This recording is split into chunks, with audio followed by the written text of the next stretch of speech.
Evangelho do Cristo não basta apenas ser compreendido. Tem que ser vivido em todo o seu esplendor.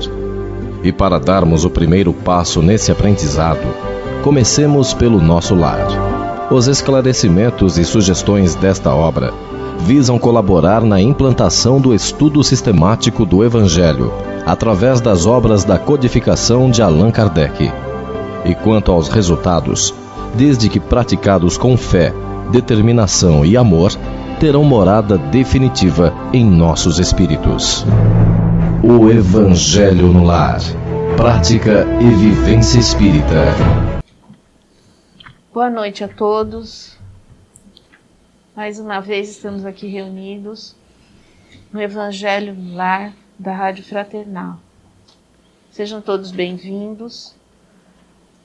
Neste momento que para a gente, durante a semana, é muito importante, um momento de união, de entendimento, um momento muito especial, só nos fortalece para a semana, para a vida, nos ajudando a enfrentar todas essas dificuldades que todos temos, nós sabemos.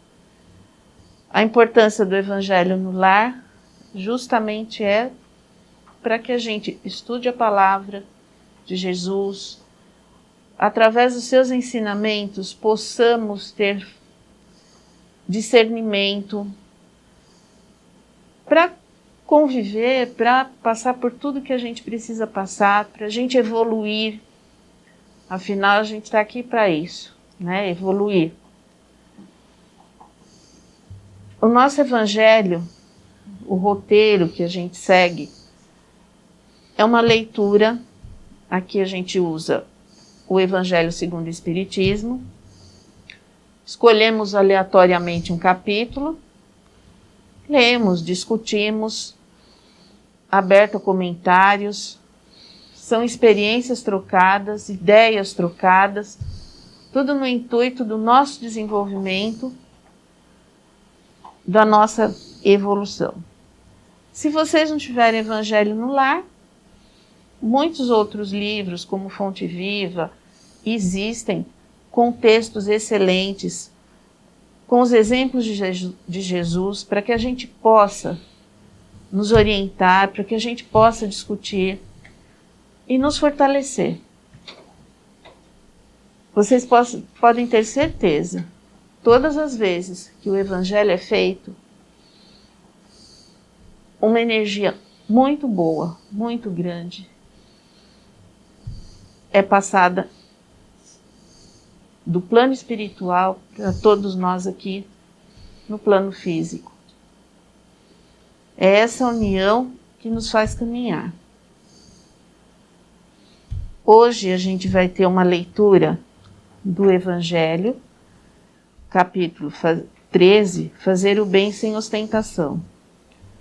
Se quem quiser abrir o Evangelho em casa, nesse capítulo, acompanhar a leitura, tá?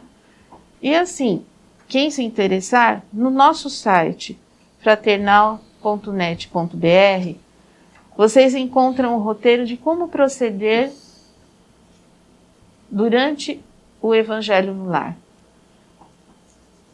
Cada um faz uma parte, todo mundo colaborando, todo mundo trocando. Entre no nosso site e lá tem todo o roteiro.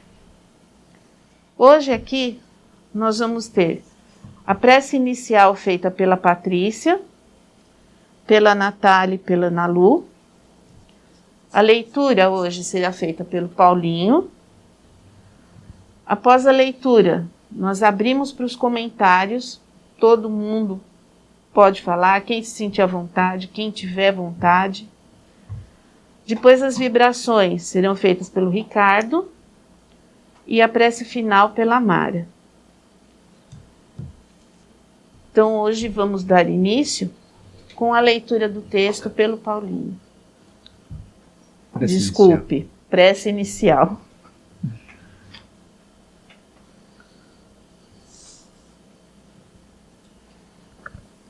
Pai nosso que estás no céu, santificado seja o vosso nome. Venha a nós o vosso reino, seja feita a vossa vontade, assim na terra como no céu. O pão nosso de cada dia nos dai hoje. Perdoai as nossas ofensas, assim como nós perdoamos aqueles que nos têm ofendido. E não nos deixeis cair em tentação, mas livrai-nos do mal. Que assim seja, graças a Deus.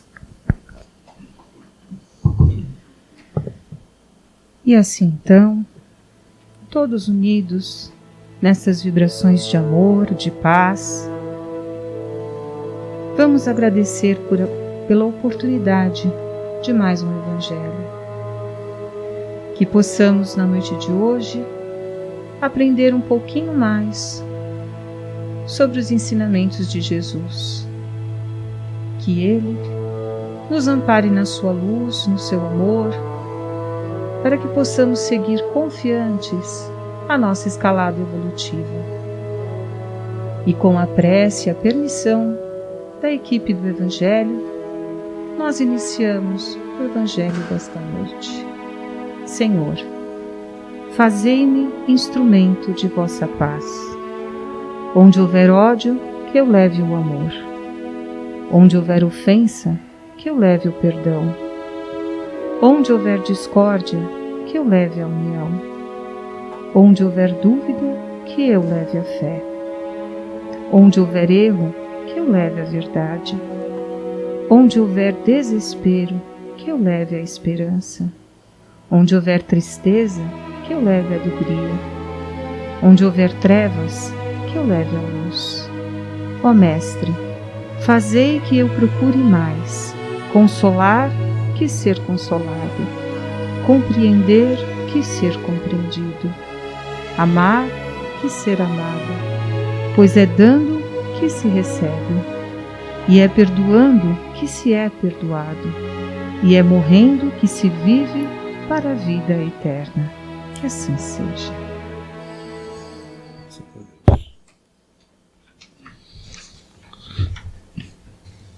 Evangelho segundo o Espiritismo, que a mão esquerda não saiba o que faz a direita. Fazer o bem sem ostentação. Guardai-vos, não façais as vossas boas obras diante dos homens, com o fim de ser desvistos por eles. De outra sorte, não tereis a recompensa da mão de vosso Pai, que estás nos céus. Quando, pois, dás a esmola, não faças tocar a trombeta diante de ti, como praticam os hipócritas nas sinagogas e nas ruas, para serem honrados dos homens. Em verdade, vos digo que eles já receberam a sua recompensa. Mas, quando dás a esmola, não saiba a tua esquerda o que faz a tua direita, para que a tua esmola fique escondida, e teu Pai, que vê o que fazes em segredo, te pagará. E depois que Jesus desceu do monte, foi muita a gente do povo que o seguiu. E eis que, vindo um leproso, o adorava, dizendo: Se tu queres, Senhor, bem me podes limpar. E Jesus, estendendo a mão, tocou-o, dizendo: Pois eu quero, fica limpo. E logo ficou limpa toda a sua lepra. Então lhe disse Jesus: Vê, não digas a alguém, mas vai, mostra-te ao sacerdote e faze a oferta que ordenou Moisés, para lhe servir de testemunho a eles. Fazer o bem sem ostentação tem grande mérito. Esconder a mão que dá é ainda mais meritório. É o sinal incontestável de uma grande superioridade moral. Porque, para ver as coisas de mais alto que o vulgo, é necessário fazer abstração da vida presente e identificar-se com a vida futura. É necessário, numa palavra, colocar-se acima da humanidade, para renunciar à satisfação do testemunho dos homens e esperar a aprovação de Deus.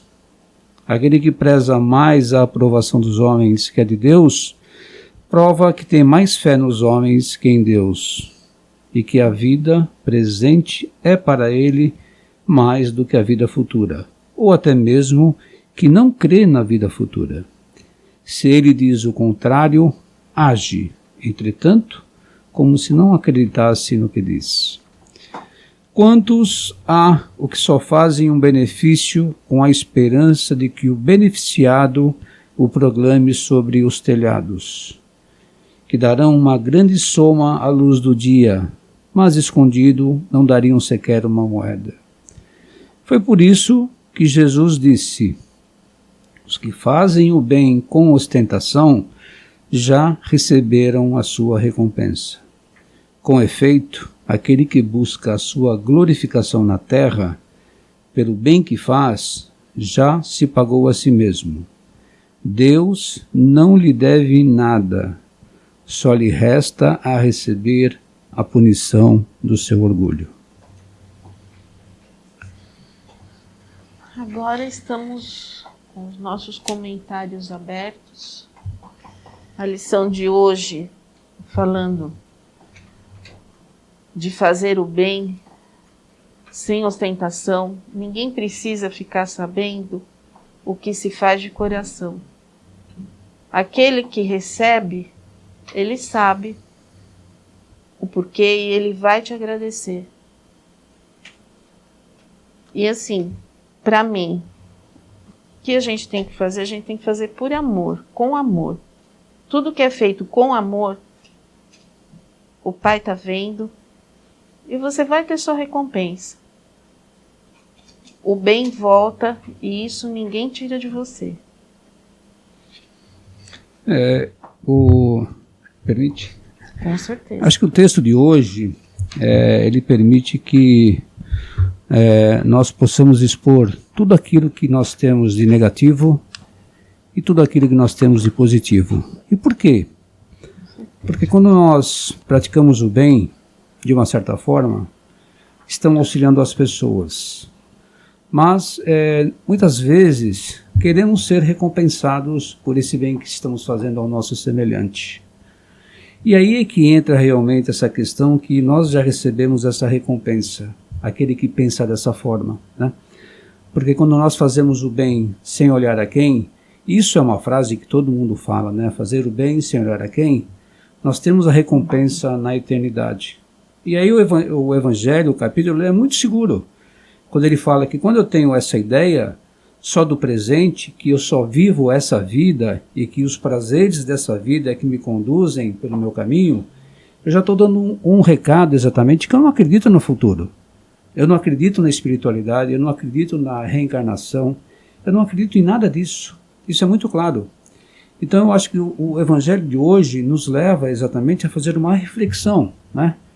Primeiramente, eu estou fazendo o bem? Né? Essa é uma primeira pergunta. Esse bem está fazendo um bem para alguém? Porque na maioria das vezes, quando a gente desenvolve o bem, de fazer o bem, nós estamos achando que isso é para nós, ou melhor, que é para o outro. E na verdade, não é para o outro, isso é para nós, porque prova a nossa capacidade exatamente de exercitar um pouco da caridade, da benevolência, da compaixão com os outros. Então saibamos que fazer o bem nos leva exatamente a juntar tesouros no céu. Os evangelhos que a gente sempre fala, juntar tesouros no céu e não na terra, né? Porque aqui se come tudo, as traças vão comer. Então eu acho que é um alerta que devemos fazer, não só para a gente, né? Não só para quem não está nos ouvindo, mas principalmente para nós que falamos todo santo dia a respeito do Evangelho. E às vezes, muitas vezes, falamos simplesmente e não praticamos. Então, nós caímos exatamente nesse que quer essa recompensa quando faz o bem. Portanto, é uma oportunidade que o Evangelho nos esclarece, que a gente tem de fazer o bem.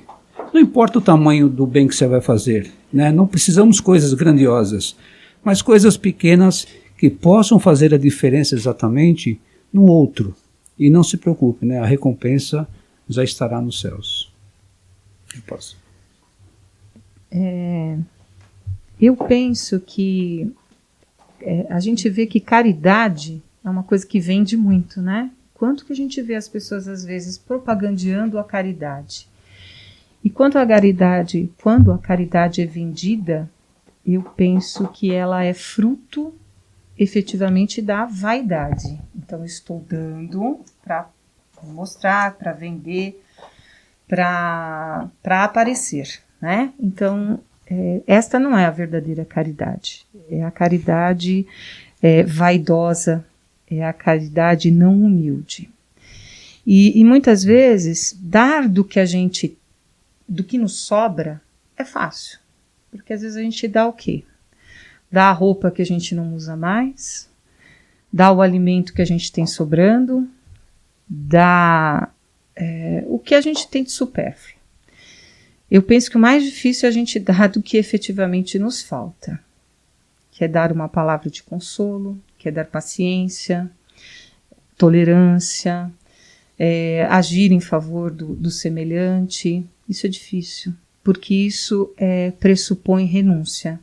Isso pressupõe a gente trabalhar no nosso terreno interior, trabalhar aqui dentro com essas questões. E como Jesus nos diz, trabalhar em silêncio, sem ninguém ver. Aí Deus nos recompensa. Quando a gente trabalha no nosso terreno interior em favor daqueles que precisam. Este é o grande trabalho. Esta é a prática do verdadeiro cristão. O Cristo, quando fez, ele fez em silêncio, como nos diz nessa passagem. E pediu o silêncio, pediu para que ninguém soubesse. E assim nós devemos fazer. É difícil, porque nós ainda estamos num grau de perfeição muito aquém de Jesus. Mas é um treino, é uma questão que a gente tem que trabalhar, né? Para que a gente consiga chegar na grandeza que foi o Cristo. Então, eu penso que é isso, a gente esconder, fazer com a caridade verdadeira e sem cobrar nada de ninguém. Aquele que faz e joga na cara do outro, olha, eu estou fazendo, ele não é um verdadeiro cristão, ele não é caridoso o suficiente, né? Então, eu acho que é isso, da minha parte, né, que eu tinha para comentar.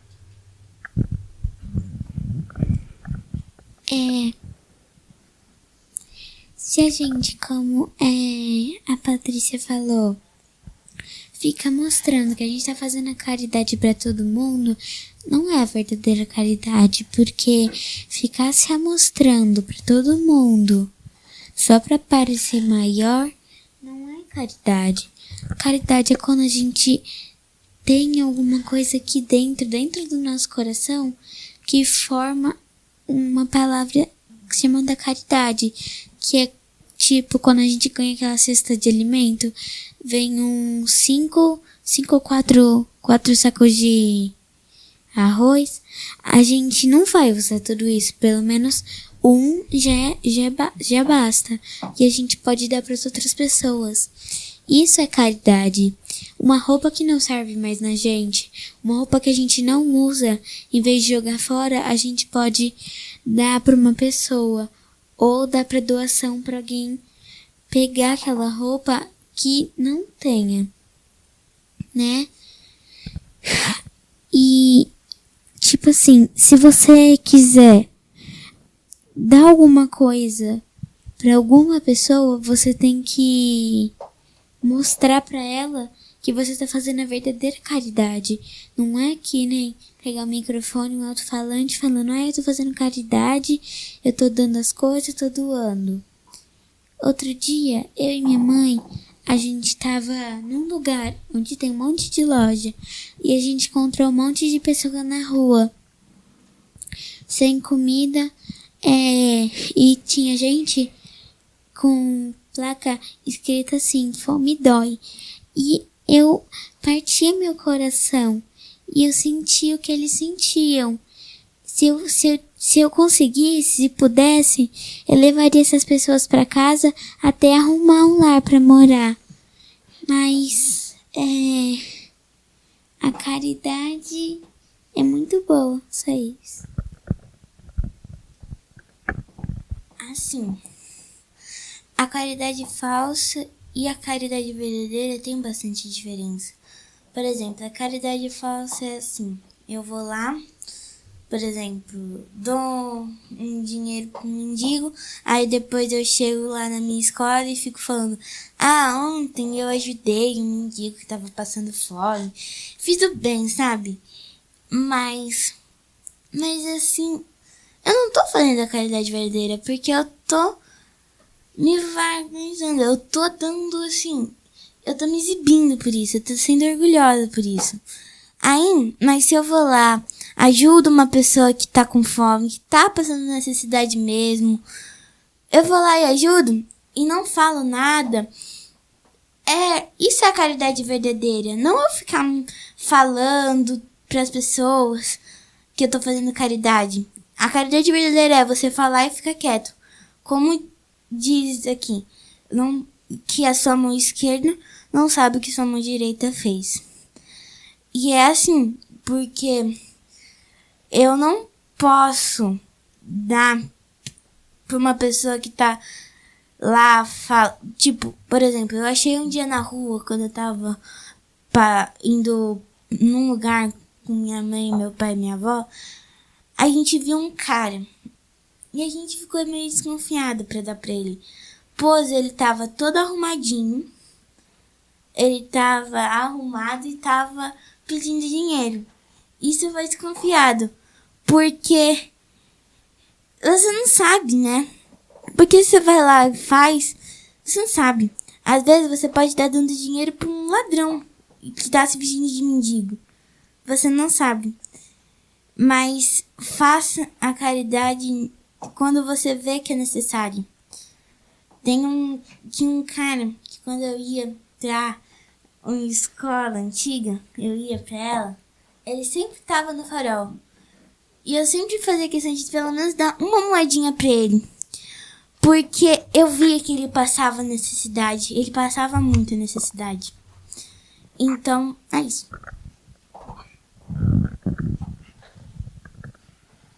A gente vive num mundo que a gente sempre fala, né? Tudo é uma troca. Então, as nossas ações, quando nós fazemos qualquer ação, a gente sempre busca algo em troca. Então, infelizmente, esse meio que nós vivemos, eles nos conduzem muitas vezes a ter atitudes e pensamentos que nós temos que quebrar essa rotina. E quando a gente faz a caridade já pensando que daquilo eu terei algum benefício, eu terei algum retorno, ela se anula, né? É como o texto nos coloca. Mas tudo, eu coloco que tudo na vida da gente é exercício. Toda mudança, ela passa por nós exercitarmos aquilo que é correto. Então, hoje nós estamos acostumados a fazer coisas que não podemos dizer que não são corretas, mas quando nós buscamos essa mudança que a gente tanto almeja, nós precisamos de quebrar muitas situações e modificar a forma de pensar e a forma de agir. E o texto, quando nos coloca a questão da caridade, é bem isso, nós começarmos a pensar um pouco mais naquilo que nós podemos ser úteis. Nós estamos aqui, estamos aprendendo, estamos lendo os ensinamentos do Cristo e tentando nos transformarmos cristãos. Então, nós sermos cristãos é praticar aquilo que o Cristo fez, que nos deixou como exemplo. E essa prática é somente através do exercício. Então, o que nós precisamos fazer é repetirmos muitas vezes aquilo que a gente realmente acha que é certo. E sempre que possível, anular a questão da troca. Nós não precisamos de buscar troca, nós precisamos apenas de nos darmos e não esperarmos o retorno.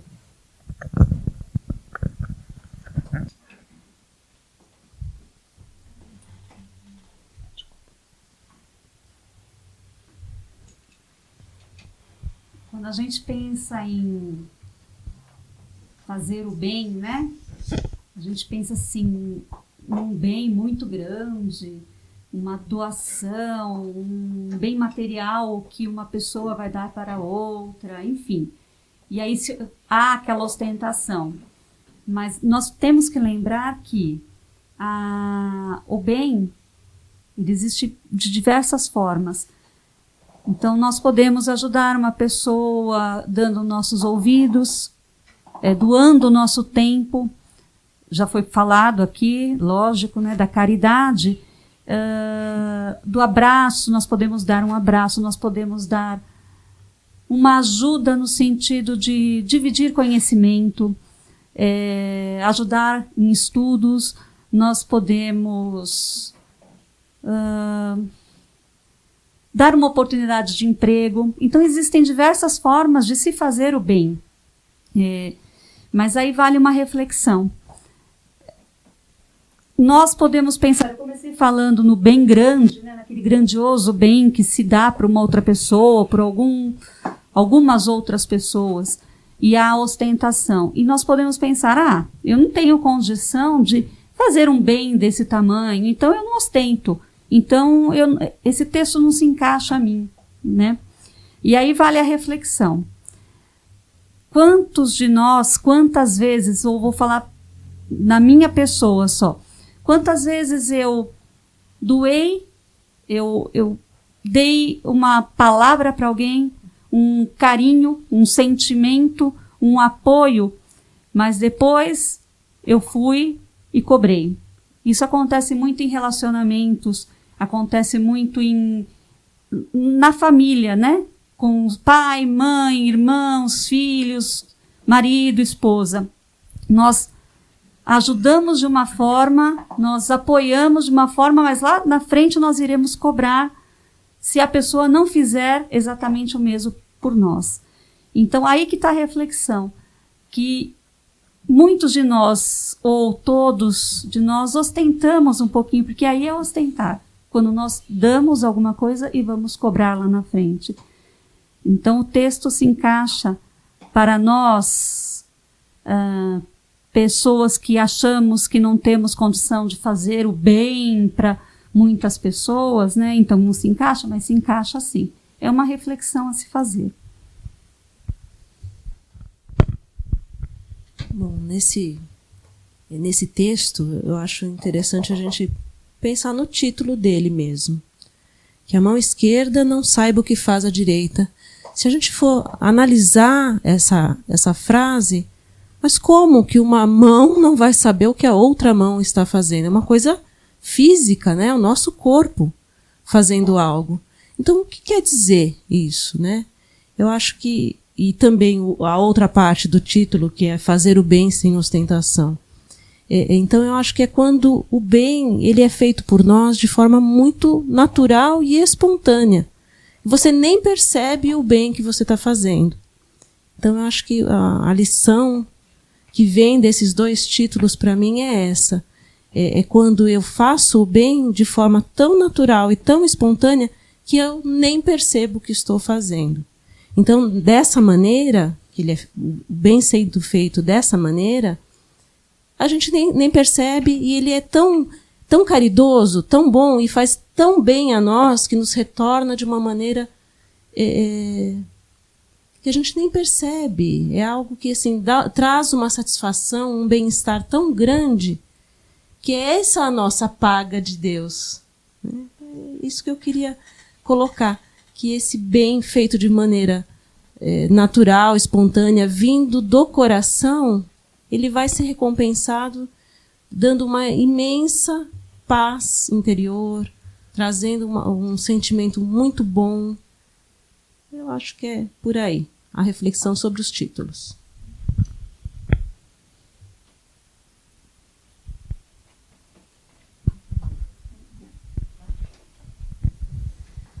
Bom, boa noite.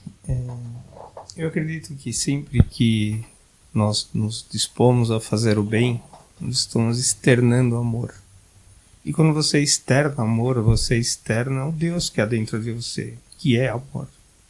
Então, sempre que você se dispõe a fazer o bem, você está externando esse amor que tem dentro de você. Seja ele para quem quer que seja, da forma que quer que seja. Ou financeira, ou com uma palavra, como sempre já foi dito aqui. É um bem que nos faz muito mais bem do que para aquele que está recebendo a caridade. Então, sempre que a gente puder externar o amor da forma que for, para nós já é assim um grande bem. Imagina para quem recebe, então. Acho que é isso.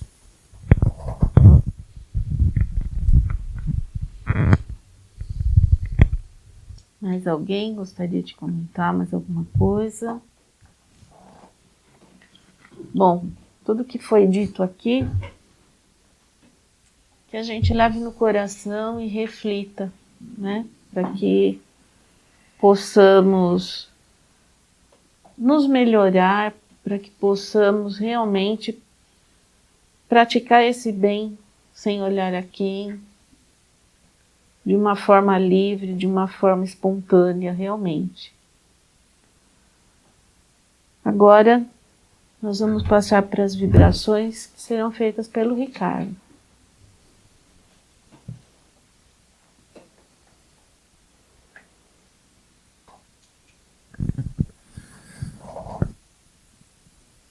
Então vamos, nesse instante, formarmos esta corrente única.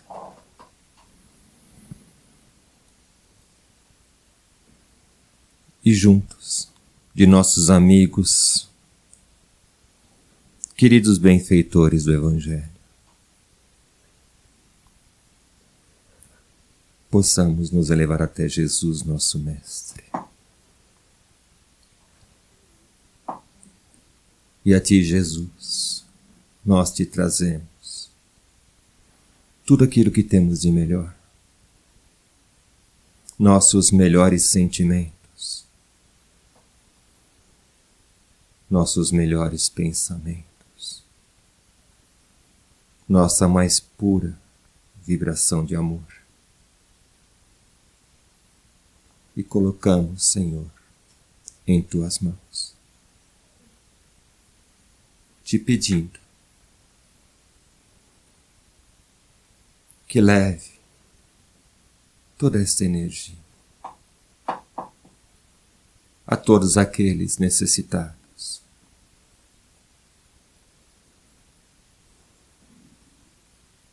Que as Tuas bênçãos,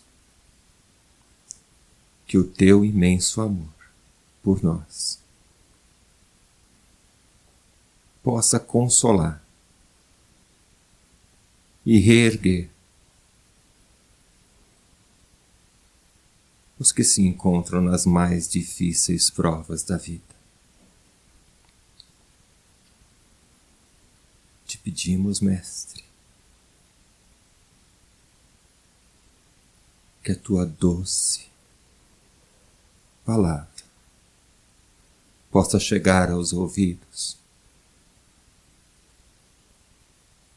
daqueles que se encontram desiludidos, sem a Tua fé, sem esperança, que eles possam Te sentir e retornar ao caminho do bem.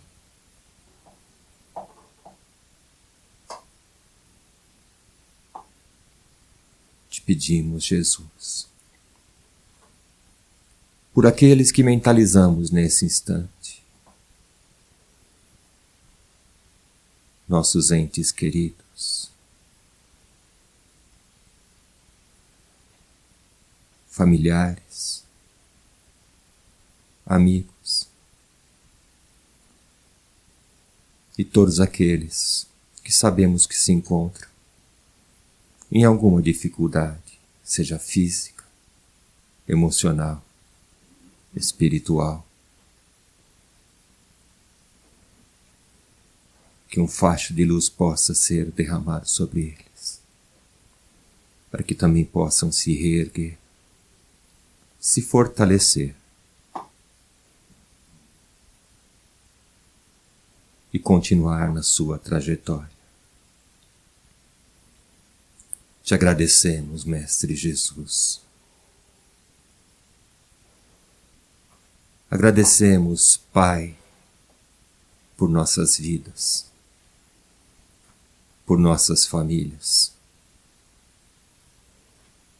e por tudo aquilo que nos concede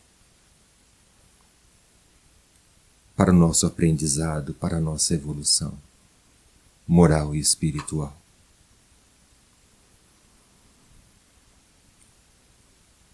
Obrigado, Jesus.